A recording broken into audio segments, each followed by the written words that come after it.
the killing of a Montreal man, which involved the shipping of body parts to the headquarters of two political parties. But before I get into the details of the case, I'd like to introduce you to Luca Magnotta. He was born Eric Clinton Kirk Newman on July 24th, 1982. He's the oldest of three siblings. His parents divorced when he was younger, and he subsequently went to live with his grandmother. In 2002, he began stripping at a Toronto nightclub, Remington's, and by 2003, he was involved in 2 pornography films. Growing up, he enjoyed being in the spotlight. Magnotta had his first run-in with the law in 2004 when he was charged with fraud for convincing a woman with mental capacity of a child 8 to 12 for ordering credit cards which he racked up to $10,000. In 2005, he was convicted of fraud. This is an important year to remember. I was also shown in this year and in this court case that he suffered from a significant psychiatric issues. His sentence, however, was 12 months probation and community service. Fast forward to May 24th, 2012, when Concordia University student Jun Lin went missing. He failed to show up at his job.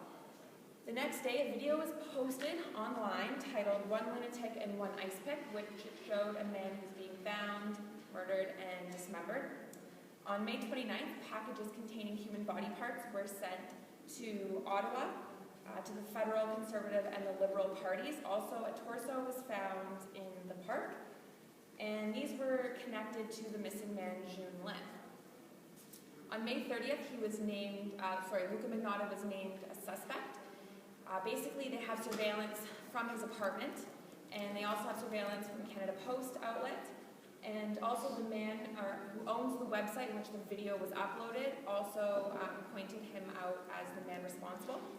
On June 4th, 2012, he was arrested in an internet cafe in Berlin, and on June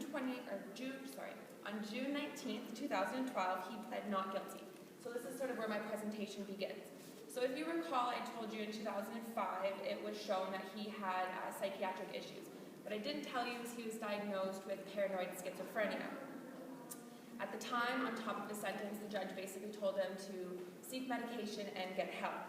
Now, in this current case with Jun Lin, his lawyers are arguing not criminally responsible, meaning that he was mentally ill at the time of the murder.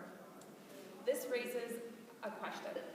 Does Canada deal effectively with mental health cases, and could more measures have been put in place in 2005 when the courts first learned of his psychiatric state? Today, 25 to 30% of people in jail are untreated or inadequately treated. Think about that and ask yourselves, what happens when these people are released from jail? In Canada, there are only a small amount of mental health courts. There's one in Toronto, there's one in St. John's, Halifax, and there's one in St. John. Also, there is one in Winnipeg. Now compare this to hundreds of courts in the United States.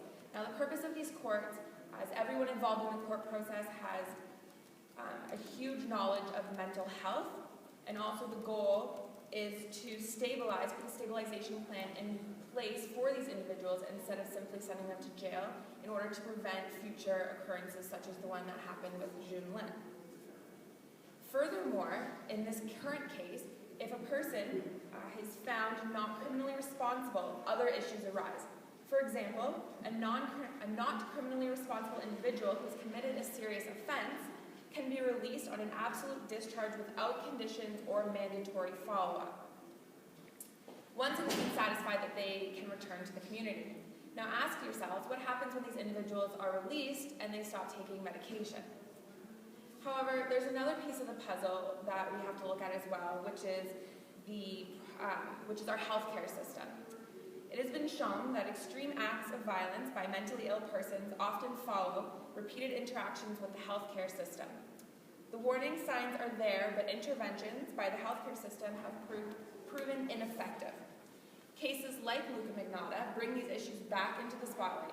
Mental health issues are not rare. In fact, it's said that 450 million individuals worldwide suffer from mental health issues. So the trial, which began on September 29th, has created a media frenzy. It will hopefully air these issues out and allow for progress in the area of mental health in Canada.